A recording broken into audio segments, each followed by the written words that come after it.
గాలిలో ఎగిరిపడ్డ ప్రయాణికులు, 2 మృతి. ఉత్తరప్రదేశ్లోని ఉన్నావ్ జిల్లా ఆగ్రా లక్నో ఎక్స్ప్రెస్ హైవేపై హృదయ విదారకర ప్రమాదం జరిగింది.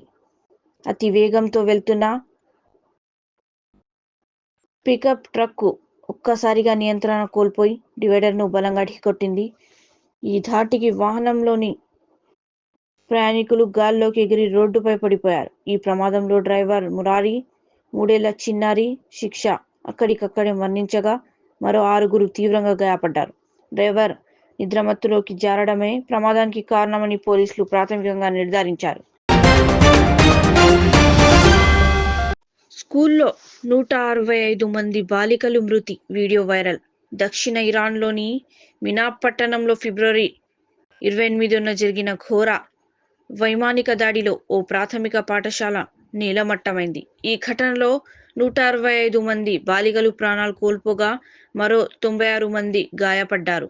అమెరికా, ఇజ్రాయెల్ బలగాలే లక్ష్యంగా ఈ దాడి చేశాయని ఇరాన్ ఆరోపిస్తుండగా, వైరల్ అవుతున్న విద్యార్థినుల చివరి ప్రార్థన వీడియో ప్రపంచాన్ని కన్నీరు పెట్టిస్తోంది.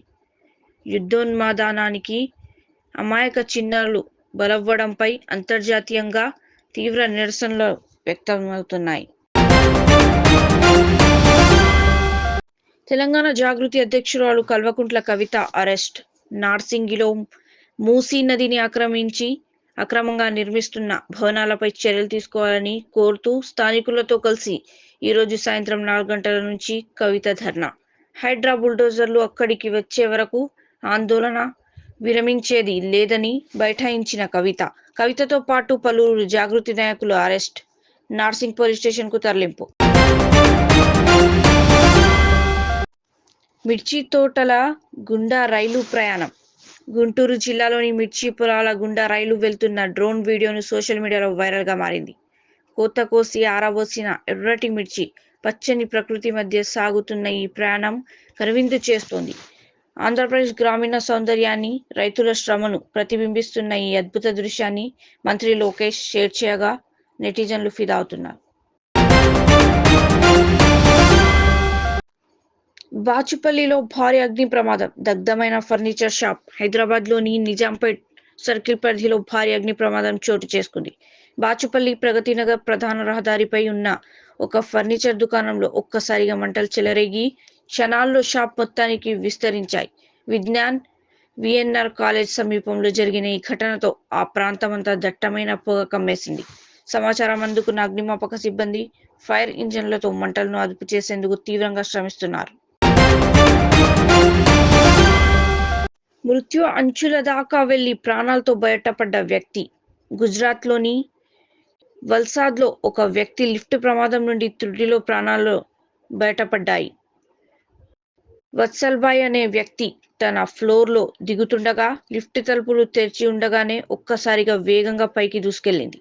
అదృష్టవశాత్తు అయినా అప్పటికే అడుగు బయట వేయడంతో స్వల్ప గాయాలతో క్షేమంగా బయటపడ్డారు. ఈ ఒళ్ళు గగ్గుర్పడిచే దృశ్యాలు సీసీటీవీలో రికార్డ్ అవ్వగా ప్రస్తుతం సోషల్ మీడియాలో వైరల్ అవుతున్నాయి.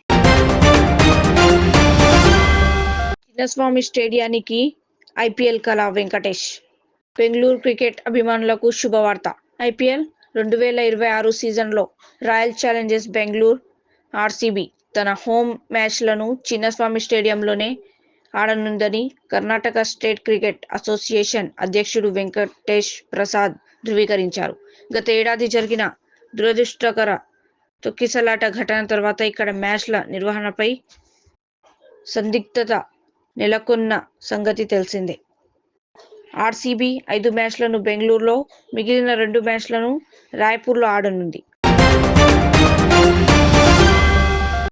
హైదరాబాద్ నార్సింగిలో అరెస్ట్ సందర్భంగా తెలంగాణ జాగృతి అధ్యక్షురాలు కల్వకుంట్ల కవిత మీడియాతో మాట్లాడారు. పోలీసులు బలప్రయోగంతో అరెస్ట్ చేయడం అన్యాయమని మండిపడ్డారు. బీఆర్ఎస్ ప్రభుత్వం ఇక్కడ నిర్మాణాలకు అనుమతిస్తే దాన్నే కాంగ్రెస్ ప్రభుత్వం కొనసాగిస్తోందని ఆరోపించారు. పేదల పక్షాన్ని ప్రభుత్వాలు ఉన్నాయని చెప్పడానికి ఇదే నిదర్శనమని విమర్శించారు. దీనిపై జాగృతి న్యాయ పోరాటం చేస్తుందని తెలిపారు. అనవసరంగా పోలీసులు వాళ్ళ బలప్రయోగం చేసి మరి మమ్మల్ని అందరూ కూడా అరెస్ట్ చేయడం చాలా అన్యాయం. ఒక పక్క చాలా అక్రమంగా నడి మూసీలో కడుతున్నటువంటి పెద్ద బాబుల బిల్డింగ్లను వదిలిపెట్టి పేదవాళ్ళ బిల్డింగ్లను కూలగొట్టడం అన్యాయం. బీఆర్ఎస్ ప్రభుత్వం ఇచ్చినటువంటి ఆ పర్మిషన్ను కాంగ్రెస్ కొనసాగిస్తుంది. ఆనాడు జరిగిన అవినీతిని వీళ్ళు కూడా ఈనాడు కొనసాగించడం అల్టిమేట్గా పెద్దల పక్షాన ప్రభుత్వాలు ఉన్నాయని చెప్తున్నారు. ఇక్కడ నుండి కూడా మనకు కనిపిస్తుంది మూసీ. అది లిటరలీ రివర్ బెడ్లో ఉన్నటువంటి బిల్డింగ్ ఏమో కంటిన్యూ అవుతుంది, పేద ప్రజల ఇల్లు మాత్రం కూలగొడుతున్నారు. వెలుగుమట్లలో ఇల్లు కూలిపోయినటువంటి అక్క చెల్లెలు అన్నదమ్ములు ధైర్యంగా ఉండాలి, మేమంతా మీ పక్షాన ఉంటాం. అదేవిధంగా కుత్బుల్లాపూర్లో మూసీ పరివాహక ప్రాంతంలో చుట్టుపక్కల రకరకాల చోట్ల పేదవాళ్ళ ఇండ్లు కూల్చేశారు. వాటన్నిటికీ కూడా మూల్యం చెల్లించుకోవాల్సి వస్తుంది ఈ ప్రభుత్వానికి. ఇది అన్యాయం, అక్రమం, దారుణం. మేం మాత్రం వదిలిపెట్టేది లేదు. ఇది ఏంటో హైడ్రా రంగనాథ్ గారు చెప్పాలి. ఇవాళ కాకపోతే రేపన్నా బుల్డోజర్ తీసుకొని వారు అక్కడికి వెళ్తేనే ఈ ప్రభుత్వం ప్రజల పక్షాన పనిచేస్తుందని చెప్పి నమ్ముతాం. లేకపోతే అవసరమైతే లీగల్గా కూడా ఫైట్ చేస్తాం. వేరే వాళ్లకు 30 మీటర్స్ రూల్ ఉంటే ఈ ఒక్క 2-3 బిల్డింగ్లకు మాత్రం ప్రభుత్వ పెద్దల అండదండలతోని 9 మీటర్స్ 5 మీటర్స్లో ఉంటే కూడా ఎట్లా కడతారని చెప్పి లీగల్గా కూడా జాగృతి ఫైట్ చేస్తుందని నేను తెలియజేస్తున్నా. Thank you. జై తెలంగాణ, జై జాగృతి.